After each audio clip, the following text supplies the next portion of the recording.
Alright, so I'm starting us off at the McGuinn house. It's the one right in the middle with the blue door. It's 637 Lamberton Street. Let me show you a little aerial view of it from above. See, it's right here.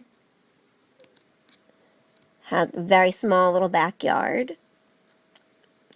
And behind that backyard was this little parking garage or parking lot area.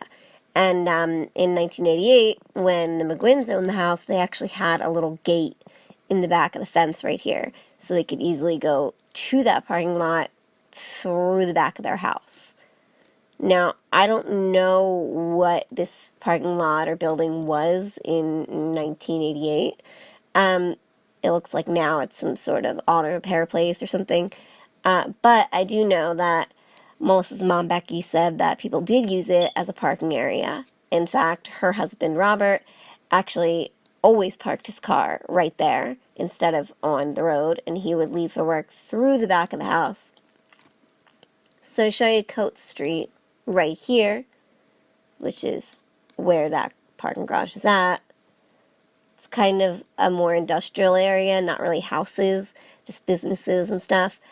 A lot less traffic, a lot less visibility and activity and all that. Now, if you were to go straight on Coates for a little bit, you'd get to an intersection of Lexington. So I'm turning down there.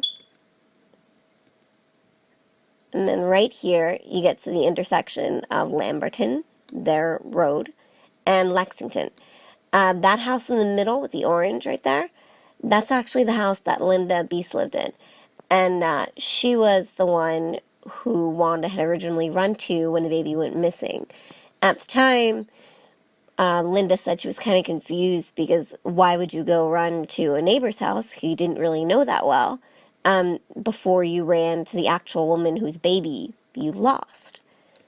Now, I think the reasoning for that is because she took the route that I just showed you by going behind the house and then going from Coates to Lexington. So she just happened to pass Linda's home before she passed Becky's. And for whatever reason, she felt like she should run there first for help. Now, that house is just a few minutes, maybe even less, like a 1-minute walk down the road from the Lamberton house that they lived at. Now, what we do know for sure is that they did not use the front door.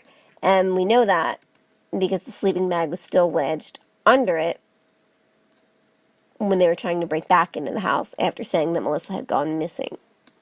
Here we are again. So I'm going to give you kind of a wide aerial view. You'll see house right there with the red X. That's the McGuinn house. House right there with the yellow X. That's Linda's house.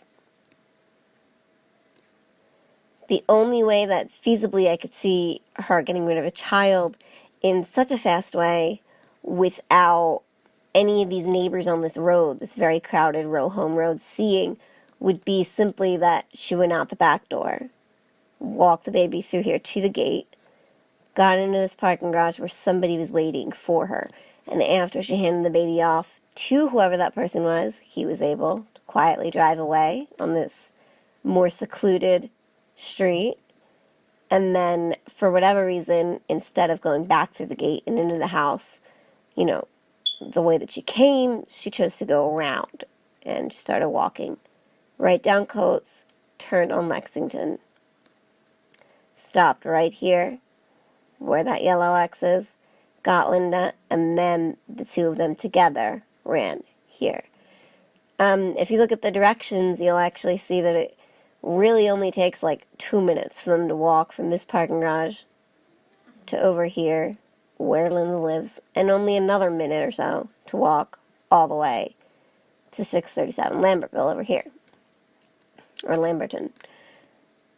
So she could have feasibly gotten all of this done in much less time than, the 8 minutes that Becky believes that they were out together.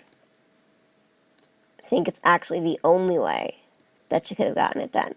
And just to show you really how unlikely it is that she can make it to water, I'm going to zoom out and show you the closest body of water. All the way over here. So she would have had to walk all the way down to here to Coach Street, all the way down here, cross that part of the highway, and then that part of the highway, and then all of this to get to this body of water. There's no way she was able to do all of that in that period of time. So that's why I really think that what had to have happened is that trade went on right in the backyard. It was prearranged. Someone was waiting. For whatever reason, she walked this way, straight down here, stopped and got her, and then went back